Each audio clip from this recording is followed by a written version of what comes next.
folks, and welcome to the CX webinar, 5 New Kids on the Block. I'm Trudi, and I'll be conducting today's interview.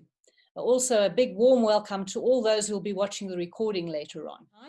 Within a year of founding Congruence in 1995, Paul was designing and delivering programs focusing on the customer, a topic on which he gave his first paid speech in 1997. 20 years later, he was inducted into the SA Speakers Hall of Fame, and Congruence is still going. You mentioned that there are 2 key customer drivers. What are they? Okay, so they're not only 2 customer drivers, they're really 2 human drivers, and it's the reason why people do anything.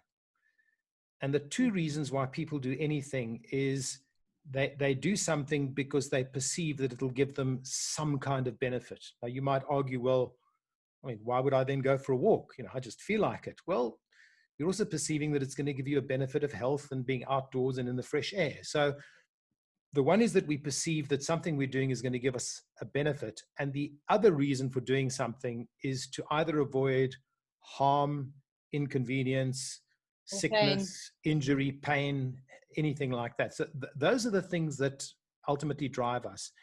And when we're thinking about the customer experiences that we want to give our external and our internal customers, it's a good idea to think in terms of those drivers, because if we bring them into the equation, it allows us to quickly decide what it is that we need to do, or discuss with them what we need to do to give them the experience that they deserve. Pleasure versus the pain, really understanding what your customer's about. You speak about 2 sides of the coin. What does that really mean? Right. So over the years, we've developed a concept that we've brought into our customer service training, which is called the 2 sides of the coin. And one of the reasons why the term customer service has, in a sense, been degraded a little bit in favor of customer experience is because there's a realization that people are interacting more and more with digital things and systems rather than just directly with people. So people remain part of the mix. It's just that their role has changed. So if you take a typical coin like this one, you will find that usually on one side there's a head, and we can refer to that as the people.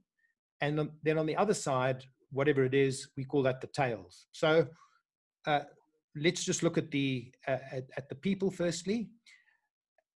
Human beings possess both sides of the coin. So we have a certain orientation towards systems, and we have a certain orientation towards people.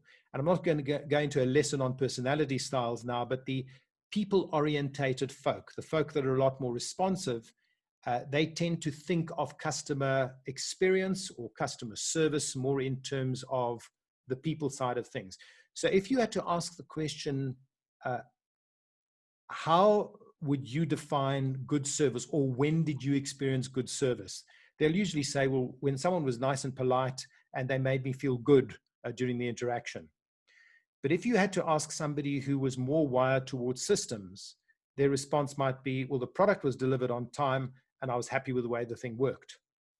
Now, both of us have a requirement that those 2 sides are met. It's just that some of us are wired more towards systems. Those are your more analytical type of people. And some of us are wired more towards people. And that would probably be your more expressive type of person. Now, we need to understand this when we're dealing with customer experience, because systems are coming more and more into play.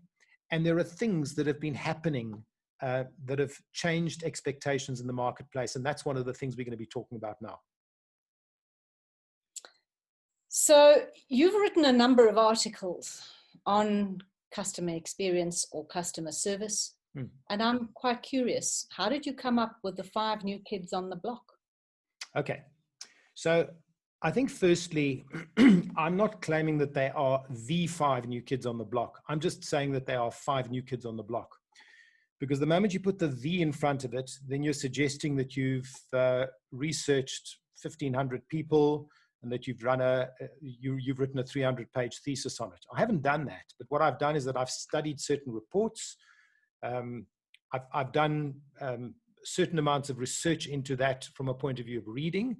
And then we've also based a lot of it on our 24-year experience delivering customer service training and interacting with not only the clients that book the training, but actually the delegates themselves. And the third element that we brought into it, obviously, is thought leadership, because all of us experience customer service in one way or another as time goes on. You might argue during COVID-19, we've had a little bit less contact with other people, but we're still ordering things online and so on and so forth. So because we've been so focused on customer service and customer experience for the last 24 years, it's a little bit like if you own a BMW, you seem to notice a lot more BMWs on the road. Now, because of that, and if you're a comedian, you're always looking for opportunities to find humor. So by the same token, being in customer service, I'm always looking for things that are related to service, good stories, bad stories, and so on.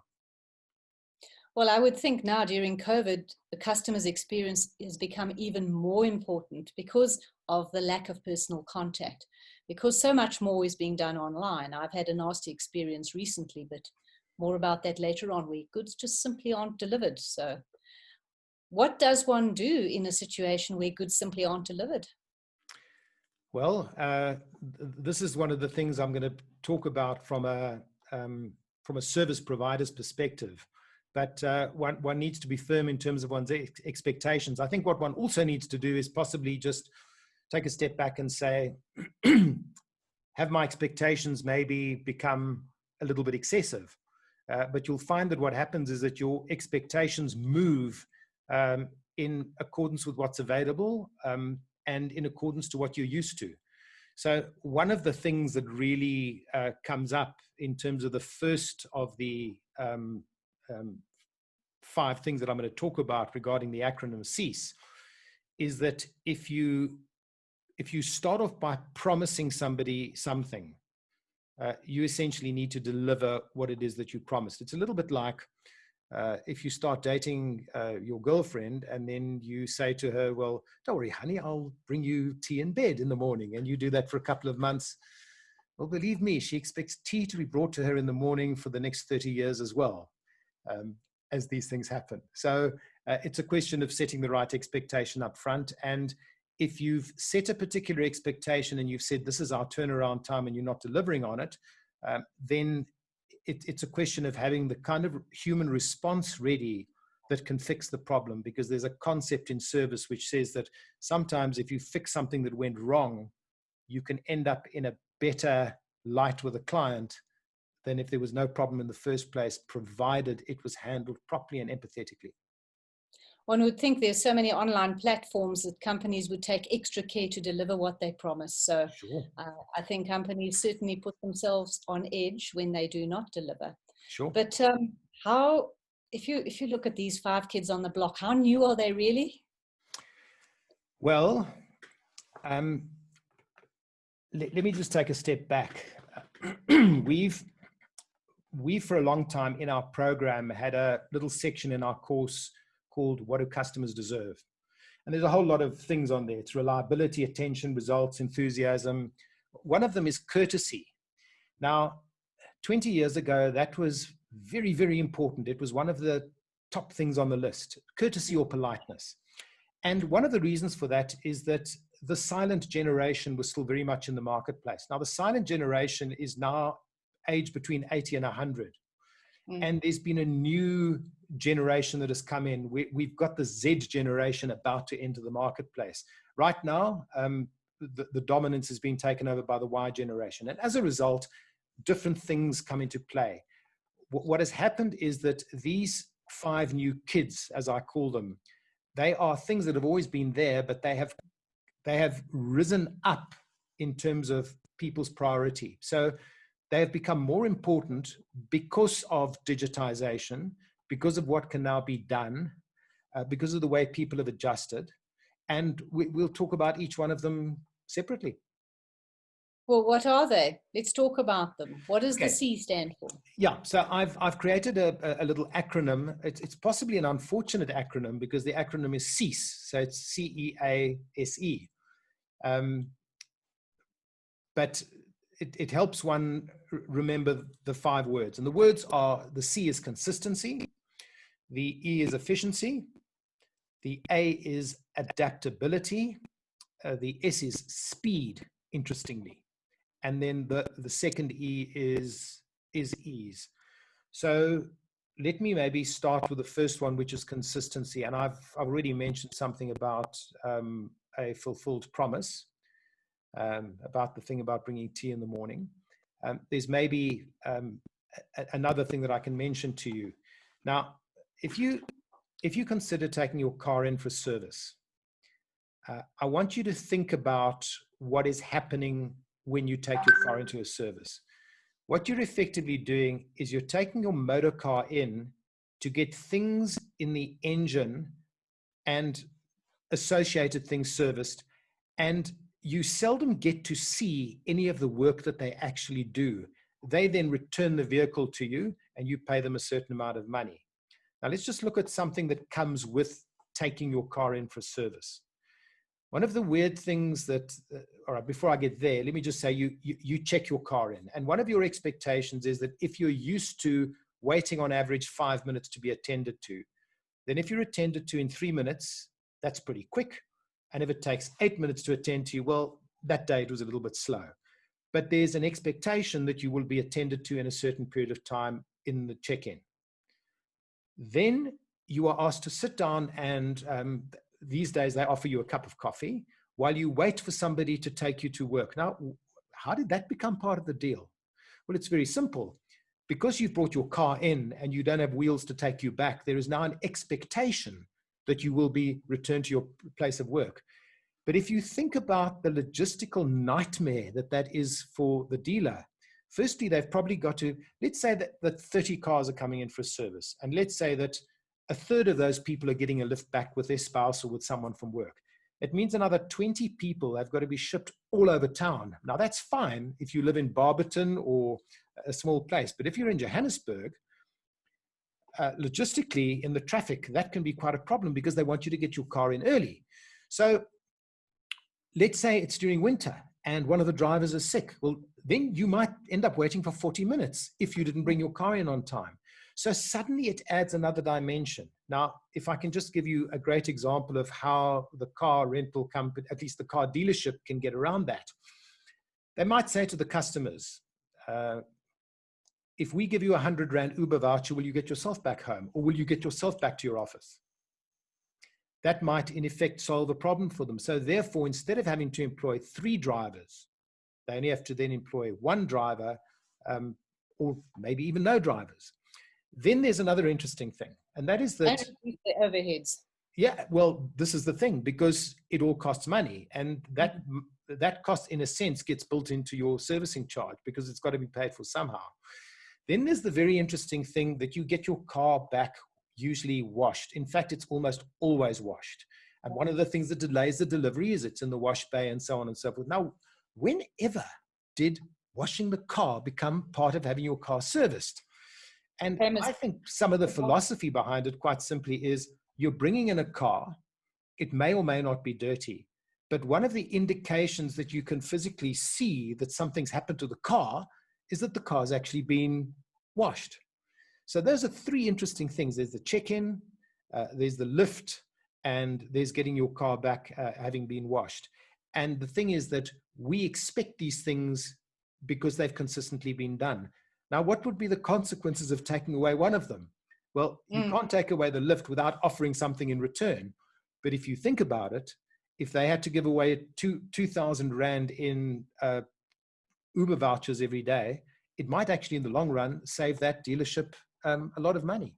So just, an example of applying consistency or rethinking consistency. And managing perceptions. I think that's a huge thing. Of course, managing perceptions, you're quite right. And then the next one is efficiency. Now, generally when mechanization got started and digitization a little bit later on, Systems used to be slow, computers were slow, things used to break down, things didn't work, they were unreliable, and so on and so forth. But we've got to a stage now where the expectation is, and it's not just happened a few months ago, it's really happened in the last 5 to 10 years, where people expect now that there's been enough time to settle your systems. So if you're out there in the marketplace, your systems actually need to work. But then there's another factor. It's great to have systems that work, but you need to have people that know how to operate those systems. And you also need to have people that are able and willing to operate those systems. So what happens when you have a strike? What's your backup strategy? Let me ask you this. Where does personal contact actually add value and when not? So when you're setting up your systems and your efficiency, you need to be asking those questions. And if there's a way to automate something, from a business point of view, it's always important to look at what will be the consequences. Can I make it more efficient this particular way? Can people's attention be focused more on a service function rather than having just to do mechanical things, which would ultimately provide greater efficiency? But efficiency has become something that is firmly expected in the marketplace. The next one is adaptability. A great example really is our business, because we're in the training business and the speaking business. And what I know is that there are a number of speakers that have been presenting and training remotely for a number of years. And the moment COVID-19 hit, for them it was business as usual. But for certain other people, they had to really scramble and get their systems in place, learn how to use Zoom, GoToWebinar, meeting, and all Webinar Jam, and yeah, the various platforms that are available. So the question really was, how adaptable were we? And the ones that have been adaptable are more likely to survive than the ones that were not adaptable. The ones that had already adapted are in business and are ticking over very nicely. Just to use another example of adaptability, there's a lot of talk these days about what's going to be happening after COVID-19. Now, with less money circulating because of the shrinking of the economy, what would happen if your employer had to turn around and say to you, well, you're going to have to survive now on 2/3 or a half of the salary that you were used to? So one of the questions you need to ask yourself is, what can I do without? And maybe one of the things you can do without is your car.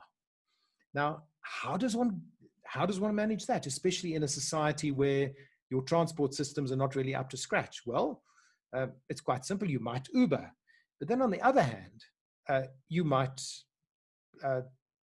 get a scooter. Well, you might get a smaller vehicle, or you might get involved in a carpooling system. And with artificial intelligence and the way that it's going, it's envisaged that sometime in the next 7 years, you're going to see carpooling taking off at quite a rate. Now, obviously, that would be problematic in the environment where there's a pandemic happening. But if you had to take that concept right now to New Zealand, where they've got no infections, it would work pretty well. So it's a question of being adaptable and realizing that things will probably never be quite the same as they were before. In many respects, they're not going to be anything like they were before. And how will you be able to survive and at least have a decent quality of life in the meantime? But as far as adaptability goes, it's quite important in terms of providing a good customer experience to your internal and external customers, that you're able to adapt to whatever is on the table. The new normal or abnormal, depending on how you look at it, I guess. Yeah, very much so. And the S, what does that stand for? Okay, so the S is speed. And the reality is that slow is physically over and it's mentally over. I mentioned earlier that computer systems are generally a lot quicker now. You can probably keep a computer for a lot longer before it gets really slow. Maybe I should just go back to when I was at boarding school, which was the early 70s. And I remember that from the time a letter was posted to the time I received it could be anything between 4 and 14 days, depending on the post and what was going on. And you just accepted that if there wasn't a letter for you when the mail came around 3 times a week or twice a week, then it was your bad luck. Can you imagine telling a 7-year-old today that a letter has been posted to them and they can receive it in 7 days' time? They just won't understand what you're saying. So speed is of the essence. And you and I had an experience of that once at a restaurant in Onras. So I don't know if maybe I can tell the story if you like, but yeah. I think we've had several experiences in restaurants like that that had to do with speed. Yeah. So Trudi wanted a creamy salad dressing, and she asked the waiter, who was a 20-year-old chap, if he could get that for her. And he said, "Hang on a moment, let me just check." And he went and he asked obviously must have gone and asked the manager. And literally a minute later, we saw him flying past the window. I mean, he was low flying. 6 minutes later, he was back with a creamy salad dressing. And he brought it himself. He was a bit out of breath. So I said, "Well, how did you get this?" He said, "No, I quickly ran to the supermarket and bought it." And we were completely knocked out. I mean, this was incredible. But he'd lived this thing of speed. And I reckon that if the waitron had been 50 years old, it's unlikely we would have got that salad dressing quite as quickly, or that we would have got it at all. But indeed, but it did reflect in his tip as well. So, well, of course, and this is one of the things, is that people generally expect things to happen quickly. Speed has kind of become the new norm, and when we're clicking through trying to buy something online, we expect it to happen quickly, and if it doesn't happen quickly, well, one click and we're into the next site to try and find it elsewhere. So it's become more and more important, and processes are speeding up even more. So it's become part of the CX landscape, if you like, that things must be done quickly. And I think that leads into the last E, which is for ease. Yeah, it's for ease. Now, you see, what's quite fascinating about these 5 is that you can see probably most of the 5 in most of the examples that I've used. It's just that I've picked where to put them. But as far as ease is concerned, what people are looking for is a smooth experience, something that's going to happen pretty seamlessly. So what one needs to look at, ideally, is a simplification of processes. And one of the examples that we had was going into a company once and being asked for our consultant to be on night shift with the guys that were going through a particular process. And it was generally accepted that in an evening shift, they could do 5 processes and then the shift was over. But these guys spent 60% of the time playing cards. And eventually, 2/3 of the way through the shift, our consultant said, "Well, why are you guys sitting playing cards?" And they said, "Well, the procedure that we have to follow according to the manual is 13 steps. But we can do the process in 6 steps. And it saves electricity and it saves time, and they won't believe us and they won't listen to us. So we spend the rest of the time playing cards." Well, you can imagine things changed in the next week, but management learned an interesting lesson from the feedback that they'd asked for. But I want to just give you 2 interesting examples of ease. And quite a while back, I can't remember when, but it was many, many years ago, I suddenly got an email when I was taking a flight that you can check yourself in online. And I looked at this and I thought, but how can I check myself in online? This is ridiculous. All sorts of things can go wrong. And of course, it doesn't, and it works. The only difference is that you then go and you do your bag drop, but you're in a shorter queue and you go through quickly. So that's been an interesting innovation. But now, interestingly, Hilton hotels are in the process of, and have now probably finalized, a system where hotel guests can actually check themselves in using an app online. Now, just think about it. You've been on a long flight, you've got to lift to your hotel, and you arrive there 3 minutes after 2 tour buses have arrived. How long is your check-in going to take? 40 minutes, an hour? But if you've got the app and you can actually check yourself in and get your hotel key using the app and you just have to pick it up from the concierge, how much easier does that make it? And it's similar to the peace of mind that you have by being able to check yourself online with an airline and knowing that you've got your seat number and that they can't actually bomb you off the flight. So those are the 5. It's consistency, efficiency, adaptability, speed, and ease. And what we're really saying is that those 5 things have now moved themselves up people's priority list. And it's not that the other things trust is so vitally important, but it's always been high on the list. Responsiveness is always important. But we're relying more and more now on systems to deliver those things.